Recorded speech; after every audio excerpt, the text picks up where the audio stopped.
Y buenos días, hermanos, ¿cómo están? Espero que todos estén bien y siempre es una alegría compartir la palabra de Dios, un privilegio para mi vida poder abrir la palabra y encontrar las verdades que tiene nuestro Señor para cada uno de nosotros. Hoy quiero ver un texto especial, quiero ver una carta, es la primera carta a Tesalonicenses. La primera carta a los tesalonicenses, el capítulo 2, versos 13 al 20.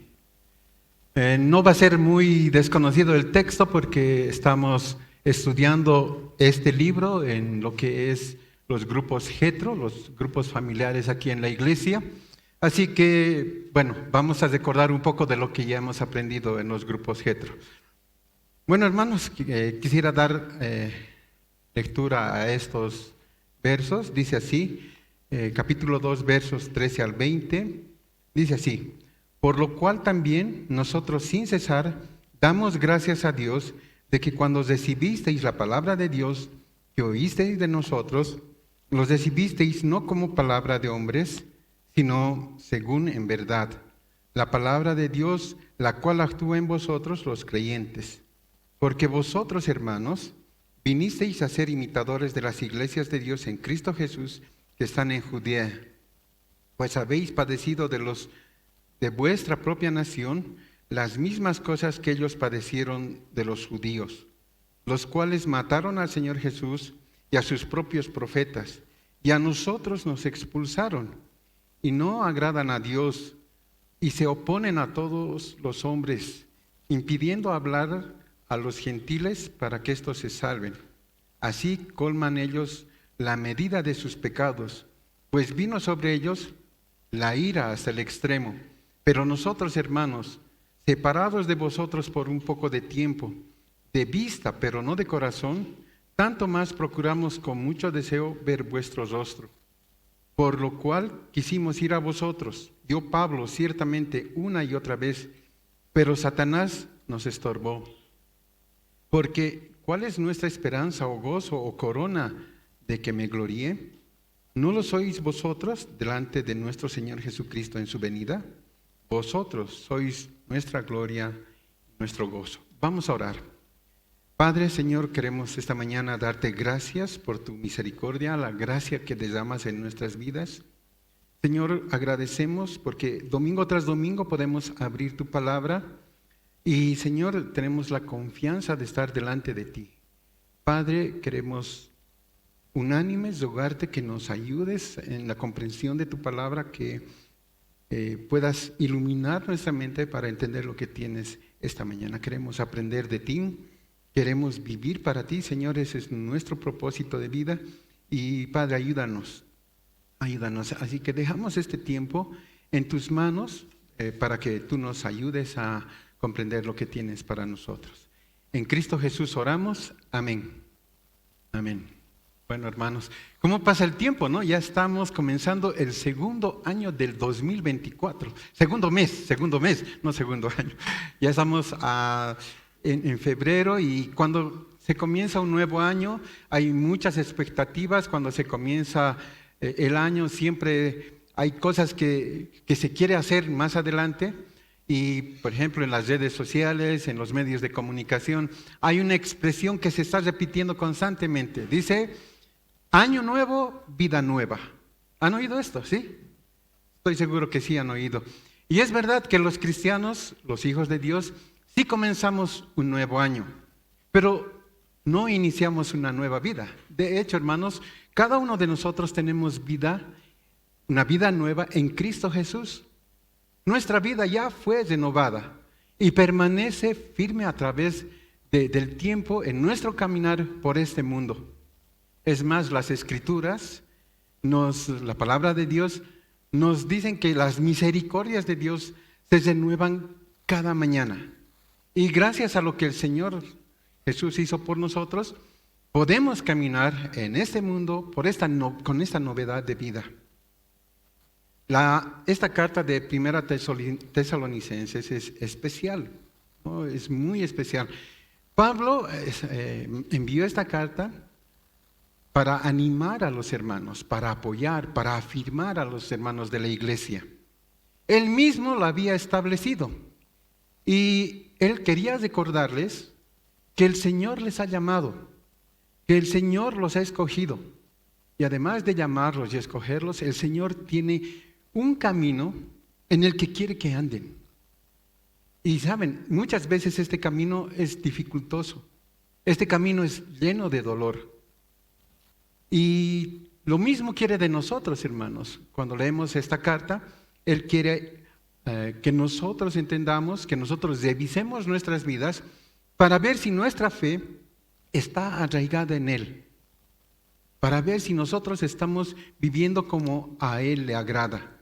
Aún tengamos dificultades en esta vida, aún estemos caminando por un sendero que no es el que nosotros deseáramos, ¿no?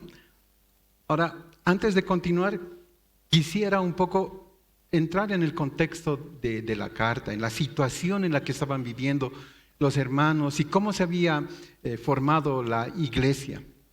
Por unos instantes quisiera leer Hechos 17, 1 al 5, para que entendamos un poco lo que estaba sucediendo con la iglesia. Dice así la palabra, Hechos 17, 1 al 5. Pueden anotar y buscar en sus casas también, o si pueden leer conmigo. Pasando por Anfípolis y Apolonia, llegaron a Tesalónica, donde había una sinagoga de los judíos.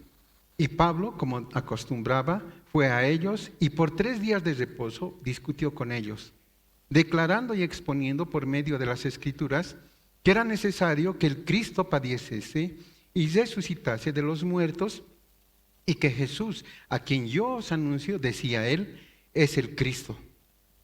Y algunos de ellos creyeron y se juntaron con Pablo y con Silas, y de los griegos piadosos, gran número y mujeres nobles, no pocas. Entonces los judíos que no creían, teniendo celos, tomaron consigo a algunos ociosos, hombres malos, y juntando una turba, alborotaron la ciudad, y asaltando la casa de Jasón, procuraban sacarlos del pueblo. Ese es el contexto. Ahora, es interesante, ¿no? No sé si sabían que Tesalónica es el nombre de una mujer, ¿sí?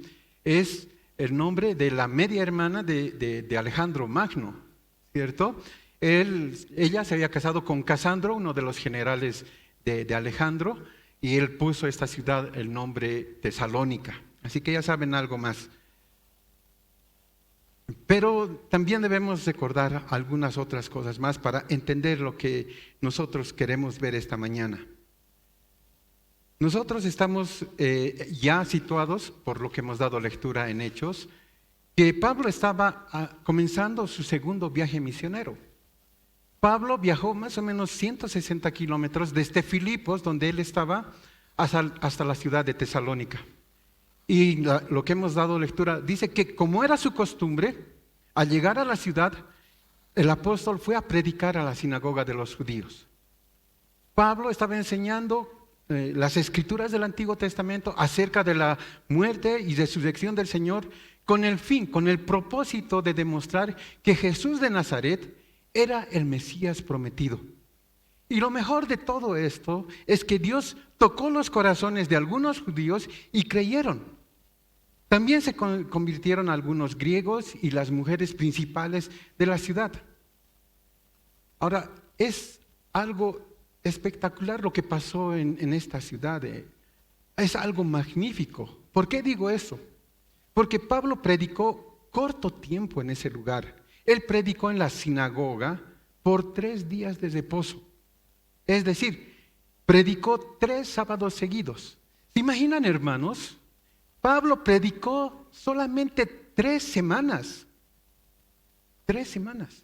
Y su ministerio fue algo notorio. Él tuvo éxito dentro de los judíos, y los que estaban viendo este despertar de la iglesia se llenaron de envidia, se llenaron de rencor, de odio. Provocaron caos y mucho desorden en la ciudad. Y los judíos, sus propios compatriotas, comenzaron una persecución contra él, porque veían que se estaban convirtiendo al evangelio que Pablo predicaba. Entonces, esa iglesia recién nacida, imagínense, 3 semanas. ¿Cuánto tiempo venimos a la iglesia nosotros, hermanos? ¿Cuánto tiempo? esa iglesia de 3 semanas, le pidieron a Pablo que se vaya de la ciudad, que salga de la ciudad.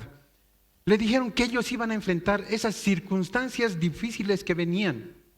De esa manera, Pablo salió de Tesalónica, viajó hasta Berea, y cuando llegó a Berea, ¿qué piensan que sucedió? Sucedió lo mismo, porque los judíos de Tesalónica enviaron hasta Berea a estos mismos hombres para que hagan exactamente lo mismo que habían hecho en Tesalónica. Ellos tenían como misión perseguir a Pablo. Lo amenazaban con la cárcel, lo amenazaban con matarlo y también lo amenazaban con expulsarlo del judaísmo. Y esto es algo especial cuando alguien era expulsado del judaísmo. Muchas veces el ser expulsado era mucho más sombrío, mucho más triste que morir.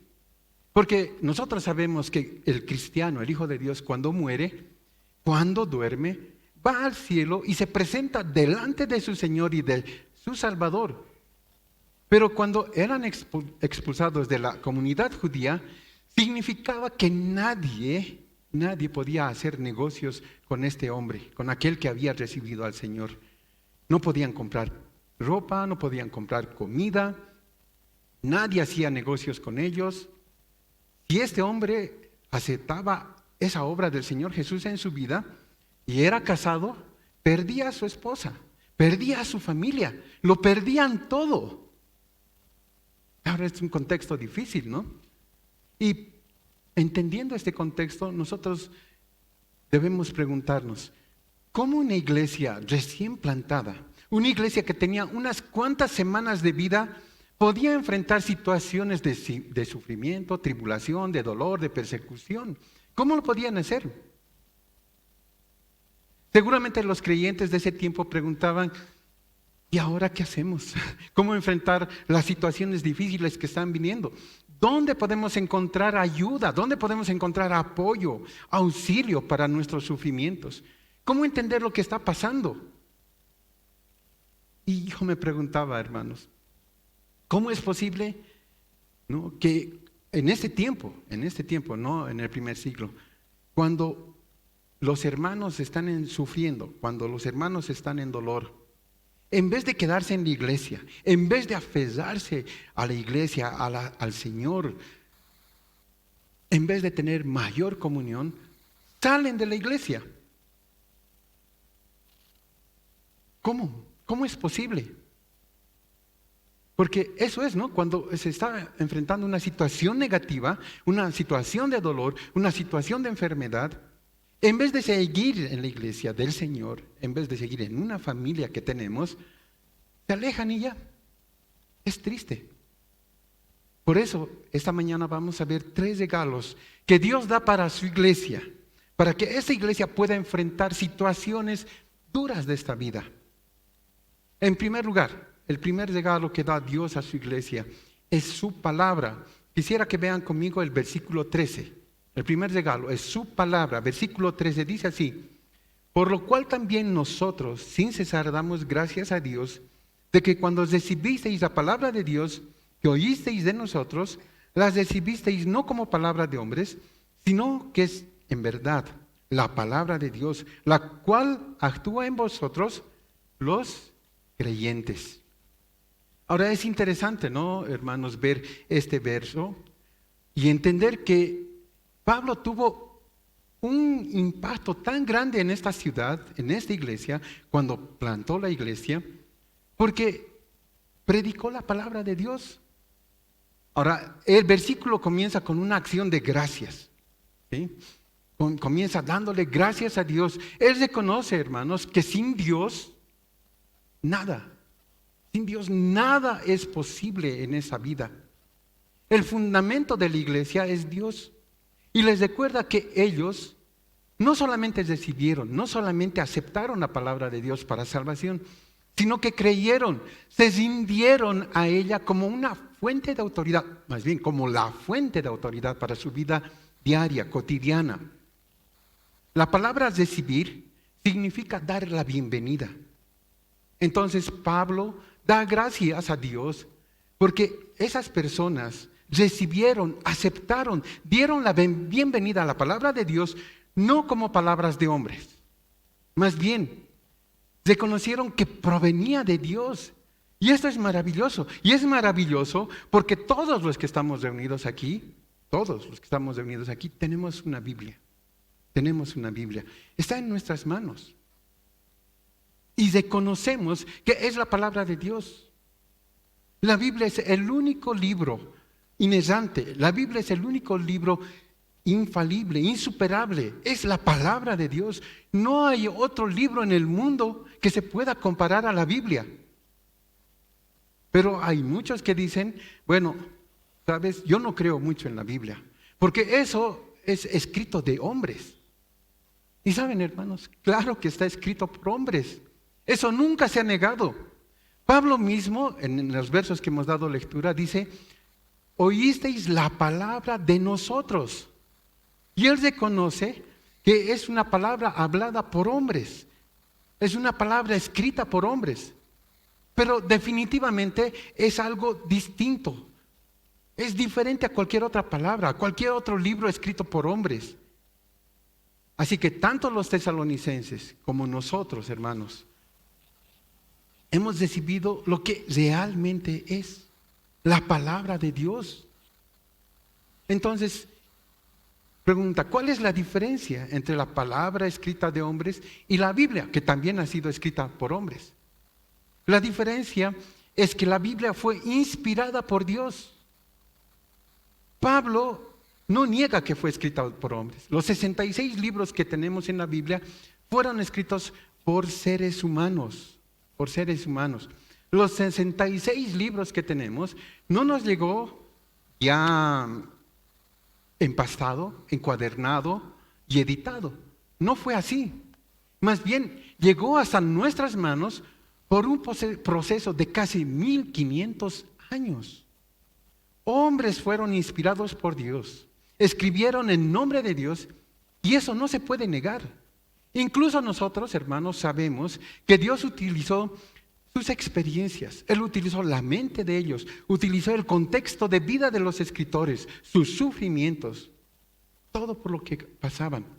Por eso cuando nosotros leemos cualquier libro de la Biblia, Proverbios, Salmos y cualquier otro, podemos ver la lucha que tenían estos hombres. Podemos ver su carácter, su conducta.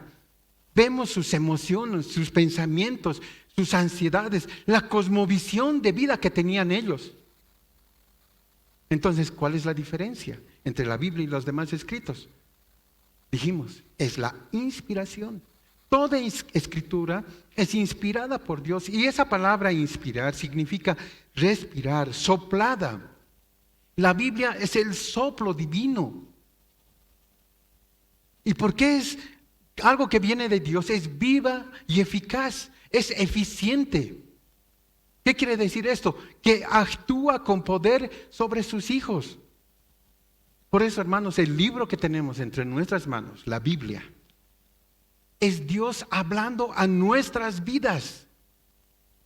Es Dios comunicándose con nosotros. La tinta, la pluma, la caligrafía fue de los hombres, es cierto, pero la inspiración de esas palabras fue por el Espíritu Santo. La Biblia dice que ninguna profecía fue dada jamás por un acto de voluntad humana, sino que hubieron hombres que fueron inspirados y hablaron de parte de Dios. Así que vemos que Pablo da gracias a Dios porque la iglesia de Tesalónica y también nosotros recibimos la palabra de Dios. Pero no solamente esto, no solamente la aceptaron. La idea es que ellos escucharon el mensaje, escucharon ese mensaje e hicieron esas palabras la base, la fuente de autoridad para ellos. Y eso es importante. Hermano, hermana, no sé cómo es tu semana, no sé si lees la Biblia, no sé si la estudias, tal vez sí. Pero si la Biblia no es autoridad para tu vida, de nada te sirve decir que crees en ella. De nada te sirve si la Biblia no es autoridad para tu vida. De nada te sirve.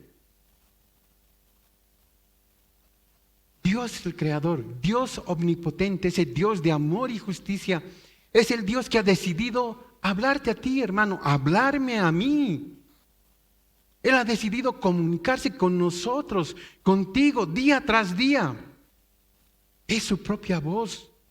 Escuchamos a Dios. ¿Dónde? En la Biblia.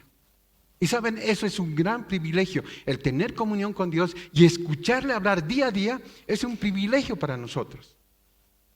Pero la verdad es que aunque tengas este privilegio, no tratas a la Biblia de una forma especial. Más bien, tú tratas a la Biblia como cualquier otro libro. Lo pones de lado y a la hora de tomar tus decisiones, solamente haces lo que conoces, lo que tú quieres, lo que tus tradiciones familiares te han enseñado. Y sabes, hermano, cuando nosotros dejamos de lado esa autoridad, nos equivocamos. El punto, la cuestión de todo esto no es decir, yo conozco la Biblia o tengo una Biblia en mi casa, y algunos tenemos varias Biblias en varios idiomas, tenemos en varias versiones. No es decir esto, sino es aceptar como palabra de Dios y hacerla parte de nuestra vida como la fuente única de autoridad para toda visión de vida y para toda nuestra piedad, para toda nuestra vida. Entonces, hermanos, Pablo está alabando a los hermanos de Tesalónica porque ellos aceptaron, pero no aceptaron la Biblia como cualquier otro libro humano, ni ninguna filosofía, ni algo tradicional. Ellos aceptaron la Biblia como una autoridad para sus vidas, la única fuente de autoridad para su vida. Cuando ellos aceptaron la Biblia exclusivamente para ellos, porque entendían que era suficiente para vivir. Y porque Dios es verdad, porque Dios es veraz, la Biblia también es verdad, también es veraz. Por lo tanto, hermanos, la pregunta para todos nosotros es, ¿qué es la Biblia para ti? Sinceramente, ¿qué es la Biblia para ti? ¿Crees que realmente la Biblia es la palabra de Dios? Si yo les pregunto, ¿es la palabra de Dios? Yo sé que van a responder que sí, pero un poco más allá. ¿La Biblia es tu única fuente de autoridad? ¿Cómo te mueves en esta vida?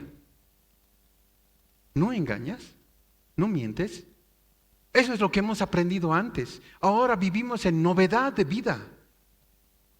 Deberíamos de estar viviendo conforme a lo que Dios nos habla, conforme a lo que Dios nos dice y nos pide que hagamos. Pero si nosotros desechamos su palabra, ¿cómo podemos agradarle? ¿Cómo podemos vivir? Y este es un regalo de Dios. Es el privilegio que tenemos sus hijos de conocerlo. ¿Cómo estás utilizando tu Biblia, hermano? ¿Cómo está utilizando la palabra de Dios? ¿La escuchas? ¿Atiendes? ¿Haces lo que te dice? Tal vez no. Tal vez nos equivocamos.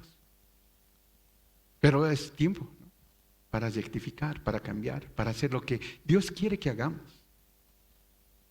Y en segundo lugar, tenemos otro regalo, y este es un regalo doble, ¿no?, que Dios da a su iglesia. Encontramos este regalo doble en los versos 14 al 20, así que vamos a dar lectura a estos versos. Dice así: porque vosotros, hermanos, vinisteis a ser imitadores de las iglesias de Dios en Cristo Jesús que están en Judea, pues habéis padecido de los de vuestra nación las mismas cosas que ellas padecieron de los judíos, las cuales mataron al Señor Jesús y a sus propios profetas, y a nosotros nos expulsaron y no agradan a Dios, y se oponen a todos los hombres, impidiéndonos hablar a los gentiles para que éstos se salven. Así colman ellos siempre la medida de sus pecados, pues vino sobre ellos la ira hasta el extremo. Pero nosotros, hermanos, separados de vosotros por un poco de tiempo, de vista pero no de corazón, tanto más procuramos con mucho deseo ver vuestro rostro, por lo cual quisimos ir a vosotros, yo Pablo ciertamente una y otra vez, pero Satanás nos estorbó. Porque ¿cuál es nuestra esperanza o gozo o corona de que me gloríe? ¿No lo sois vosotros delante de Dios nuestro Señor Jesucristo en su venida? Vosotros sois nuestra gloria y gozo. Una vez más podemos ver en estas palabras, en este texto, que la intención de Pablo es consolar a los hermanos. Y él les consuela de una manera especial. Les dice, yo conozco, yo entiendo los problemas que han surgido, las tribulaciones que están viviendo, porque ustedes son imitadores de la fe. Y porque son imitadores nuestros, también han sido invitados, han sido partícipes, son imitadores del sufrimiento de los que creyeron antes, de los que son de la fe. Porque la verdad es que las mismas dificultades, los mismos sufrimientos, los mismos padecimientos de ser perseguidos, de dolor, de aflicción, que causan en tu vida, también la están viviendo otros hermanos. Eso les dice, está consolándolos. No son ustedes solamente. Ya en Judea ha pasado esto, lo mismo.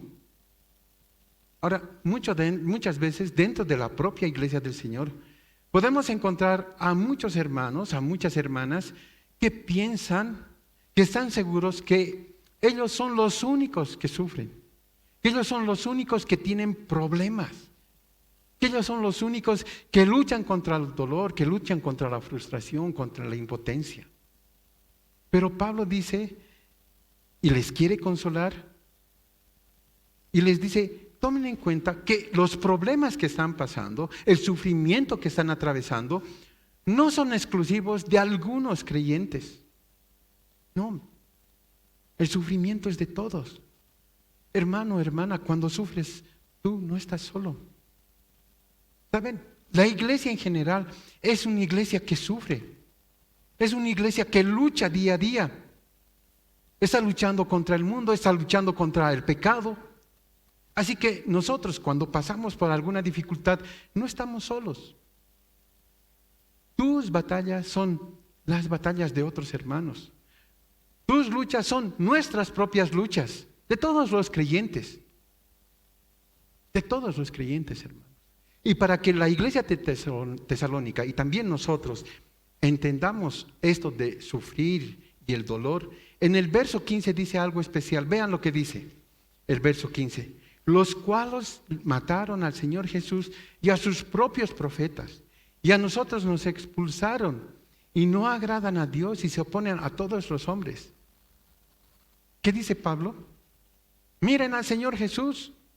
Sus propios compatriotas lo asesinaron. Los mismos judíos lo persiguieron. Y no solamente él, sino que persiguieron a sus profetas, a los profetas del Antiguo Testamento. Y añade también a mí y a mis compañeros, nos persiguieron, nos expulsaron.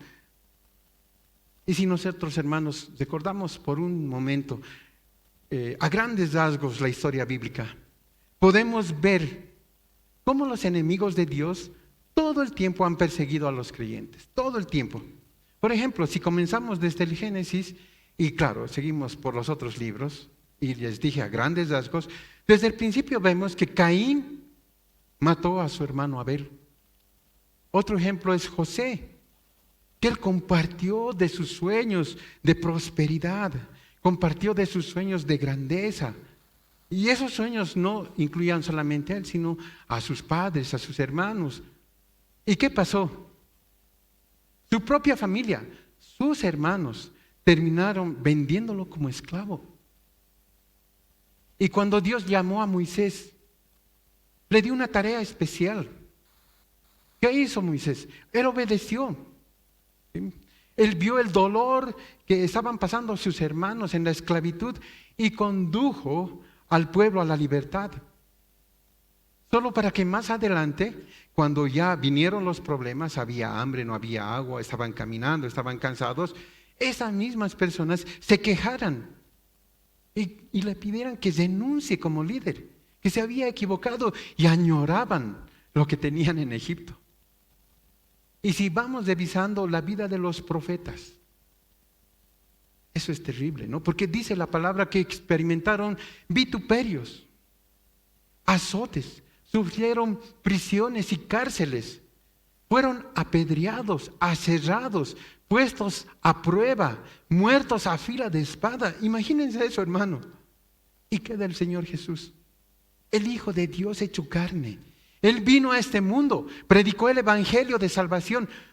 Y al principio, su propia familia le llamaron loco. Dijeron que estaba fuera de sí. Claro, más adelante se convirtieron. Pero ¿y los judíos? ¿Sus compatriotas? A pesar que el mensaje del Señor Jesús era un mensaje de salvación, un mensaje de amor, lo terminaron asesinando en una cruz. Y Pablo también sufrió lo mismo por predicar el evangelio de salvación. Sus compatriotas lo castigaron, lo golpearon varias veces, lo apedrearon, lo encarcelaron y varias veces intentaron matarlo. Por eso Pablo les dice, ustedes son imitadores no solo de la fe, sino del sufrimiento que viene por causa de la fe. Y después de explicarles todo esto, les dice que también ellos mismos iban a sufrir por predicar el evangelio. Porque existen hombres que no agradan a Dios, que se oponen a las cosas de Dios, y esos hombres, les está diciendo, impedirán hablar a otros para que se salven. Pero les dice también, no se preocupen, porque vendrá sobre ellos la ira hasta el extremo. Y esa frase es importante, porque es un consuelo para los hermanos, es un consuelo para nosotros. Les da esperanza, les anuncia que la venganza es de Dios. Es de Dios. Él no ha perdido el control de las cosas que pasan a sus hijos. Él ve claramente las injusticias, ve los agravios, las ofensas de los demás, y Él mismo pagará. Los hombres malvados que se oponen a Dios, saben, hermanos, están bajo juicio, bajo la ira de Dios en extremo. Hermanos, nuestro Dios, nuestro Creador, nuestro Salvador es el juez del mundo y Él nos va a proteger. Un día va a ser justicia. Tal vez nosotros pensamos que nadie sabe lo que hacen con nosotros, pero saben, Dios no ha perdido el control. Él conoce todo. Y en el verso 19 dice, porque ¿cuál es nuestra esperanza? ¿Cuál es nuestro gozo? O la corona de que me gloríe. ¿No son ustedes delante del Señor Jesucristo en su venida? Saben, hermanos, algunas veces la justicia puede llegar en este mundo. Tal vez no. Pero la justicia ciertamente va a venir. Vendrá cuando el Señor Jesucristo aparezca por segunda vez. Ahí es donde Él va a pagar conforme a sus hechos. Y a cada uno de aquellos que se burlan, a cada uno de aquellos que se oponen al Evangelio, Él va a pagar. Así que hermanos, los hermanos de Tesalónica no estaban sufriendo solos. No estaban solos. Y sabes, hermano, tú tampoco estás solo. Hermana, tú tampoco estás sola. No estamos sufriendo problemas, no estamos sufriendo dolor, dificultades, enfermedad, solos. Es parte de todos los que somos la familia de la fe. Todos sufrimos. Por esa razón, Dios en su gracia nos ha dado otro regalo para que nosotros enfrentemos esos tiempos de tribulación, para que obtengamos apoyo y seamos consolados. Y ese es un regalo que cada uno de nosotros, los hermanos de la iglesia, lo hemos recibido. Ese regalo son los mismos hermanos de la iglesia. Vean lo que dice el apóstol Pablo en los versículos 17 al 19.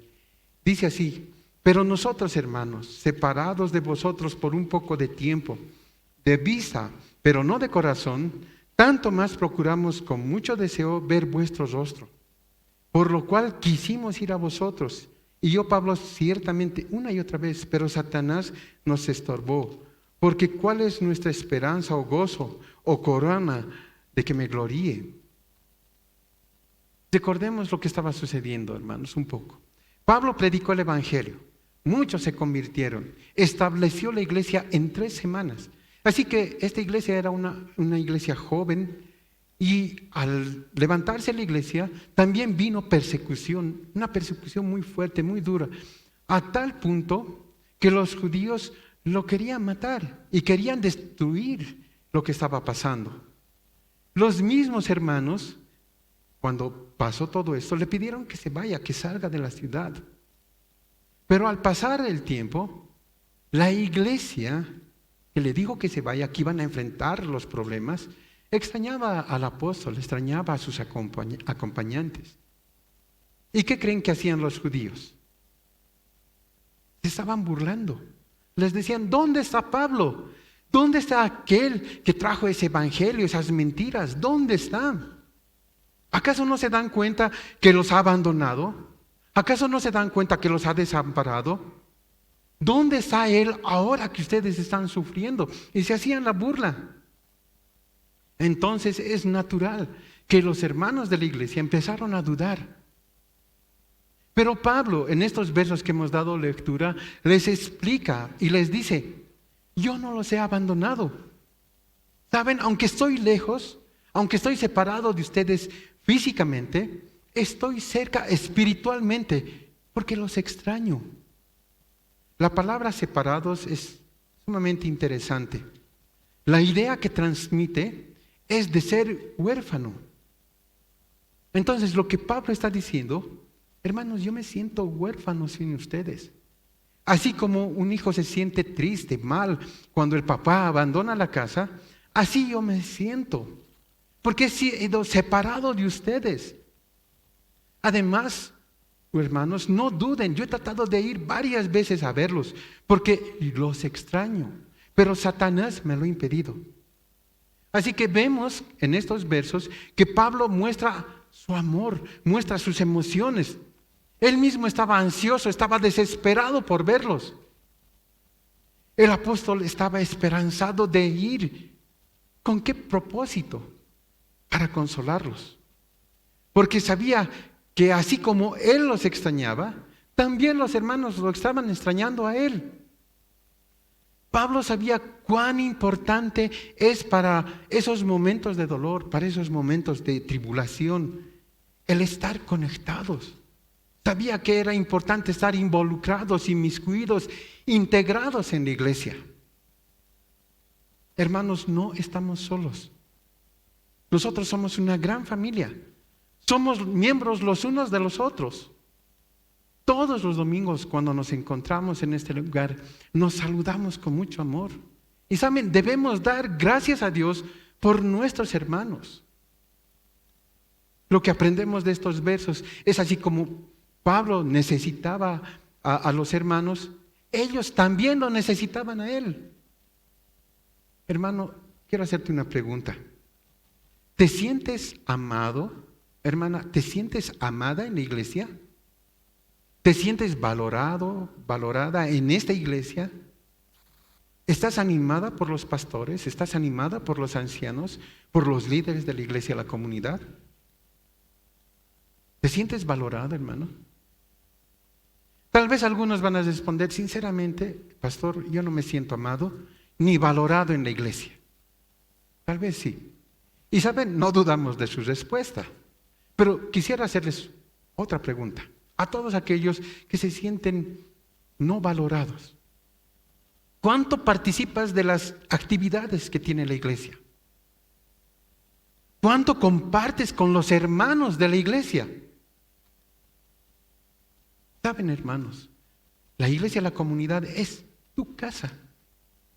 Es nuestra casa, es nuestra familia. Es el lugar donde vamos a encontrar consuelo y esperanza en medio del dolor, en medio de la tribulación. Pero ¿saben? Para experimentar esto, consuelo y esperanza, tiene que haber compañerismo, tiene que haber comunión, tienes que participar, tienes que estar involucrado en todo lo que ofrece esta familia. ¿Saben? Durante la semana tenemos tiempos para ser animados, tiempos para ser fortalecidos y enseñados. tenemos grupos de estudio, varones, mujeres, juveniles, jóvenes, tenemos de todo. Pero lo triste es que no todos participan. Claro, y tal vez no se sienten valorados, pero si no estás en tu familia, si no estás con los de la iglesia, ¿cómo puedes sentir consuelo? ¿Cómo puedes sentir esperanza? ¿Cómo lo puedes hacer, hermano? Los pastores y los ancianos que tenemos ahora, estamos atentos, estamos preocupados, interesados por todos, por todos. Y una vez a la semana nos reunimos presencialmente para orar. Nos reunimos para pedir guía de Dios, para saber cómo podemos ayudarles, cómo podemos consolarles, cómo podemos darles esperanzas. ¿Saben, hermanos? Nos interesan sus vidas. Y siempre estamos preguntándonos, ¿qué te dijo el hermano? ¿Ya hablaste con tal hermana? ¿Qué sucedió? ¿Qué pasó? ¿Qué dicen? ¿Cómo los podemos ayudar? Entonces hagamos esto, aquello. Estamos preocupados. ¿Por qué? ¿Por qué hacemos esto? Porque nosotros los amamos, queremos estar atentos, estamos preocupados. Hay un amor genuino. Así como ustedes necesitan, nosotros también necesitamos. Hay un amor común. Hermanos, no hay nadie en este mundo que pueda entender el sufrimiento, que pueda entender el dolor y consolar y dar esperanza como nuestro Señor Jesucristo. Él es el que nos consuela, Él es el que nos da esperanza. Pero cuando nosotros recibimos ese consuelo, cuando nosotros recibimos esa esperanza en medio de los sufrimientos, nosotros también estamos preparados para entender y consolar a nuestro hermano, a nuestra hermana que está sufriendo.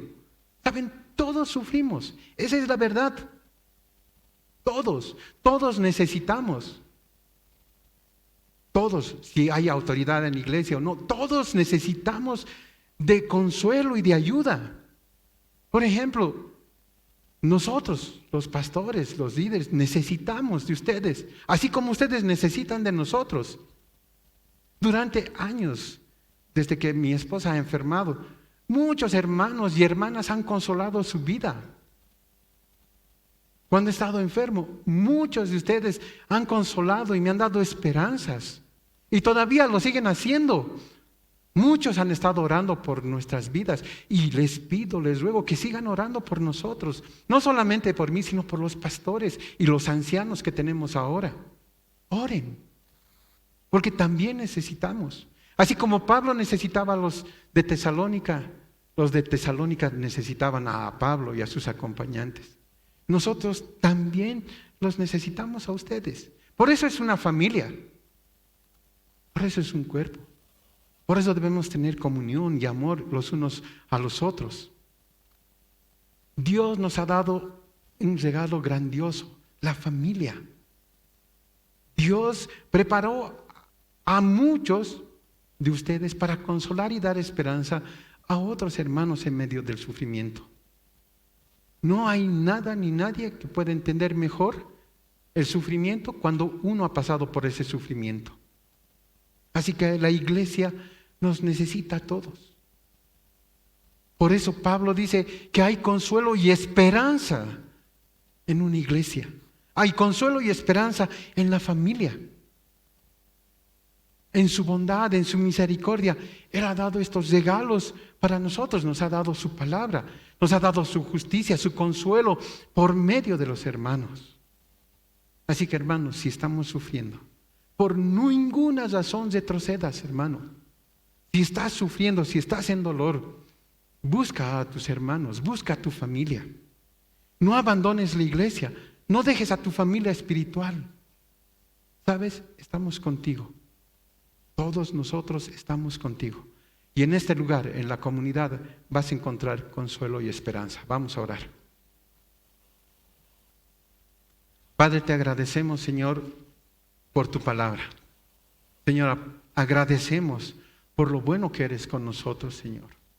Y alabamos tu nombre, Señor, porque tú has permitido que recibamos tu palabra, no como de hombres, no si fuera filosofía, Señor, sino hemos recibido tu palabra como si fuera tu voz, Señor, que está siempre con nosotros y que es nuestra autoridad. Señor, gracias, porque tú vas a hacer justicia. Tal vez en este mundo, tal vez cuando regrese, Señor, pero tú vas a hacer justicia. Y Señor, gracias por dejarnos una familia donde en medio del dolor tenemos consolación y esperanza. Señor, ayúdanos a poner en nuestro corazón, en nuestra mente, Señor, tener este año